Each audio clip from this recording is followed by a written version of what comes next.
आदित्य देव। और इस बार होली में इतना तहलका मचा देंगे पवन सिंह कि चमचो तुम लोग सर उठा के देखोगे, सपने में देखोगे कि हमारा स्टार बराबरी कर ले पवन सिंह का, और तुम्हारा flop star, red star, pending star जिंदगी में कभी पवन सिंह का बराबरी नहीं कर सकते, कभी भी नहीं।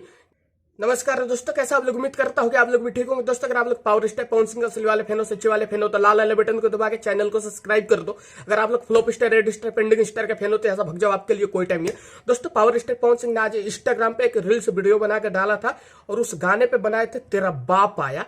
पावर स्टार पवन सिंह ने तेरा बाप आया गाने पे रील्स वीडियो बना के डाला है। उनका कहने का मतलब है कि तुम लोगों का बाप आ चुका है चमचो। होली में टांडो करने के लिए पवन सिंह आ चुके हैं। रील्स वीडियो के माध्यम से तुम लोगों को बताना चाहते हैं कि तेरा बाप आया। और इस बार होली में इतना गाना बजेगा पवन सिंह का, इतना बजेगा कि तुम लोगों ने अंदाजा भी नहीं लगाया होगा। विरोधियों चमचो पागल हो जाओगे पवन सिंह का रिकॉर्ड देख के। पवन सिंह का साथ देगी पायल देव, छोटू रावत, आशीष वर्मा, आदित्य देव। और इस बार होली में इतना तहलका मचा देंगे पवन सिंह कि चमचो तुम लोग सर उठा के देखोगे, सपने में देखोगे कि हमारा स्टार बराबरी कर ले पवन सिंह का, और तुम्हारा flop star, red star, pending star जिंदगी में कभी पवन सिंह का बराबरी नहीं कर सकते, कभी भी नहीं। जय हिंद, जय भारत। दोस्तों इस वीडियो को शेयर कर दो ताकि विरोधियों तक चली जाए। जय हिंद, जय भारत।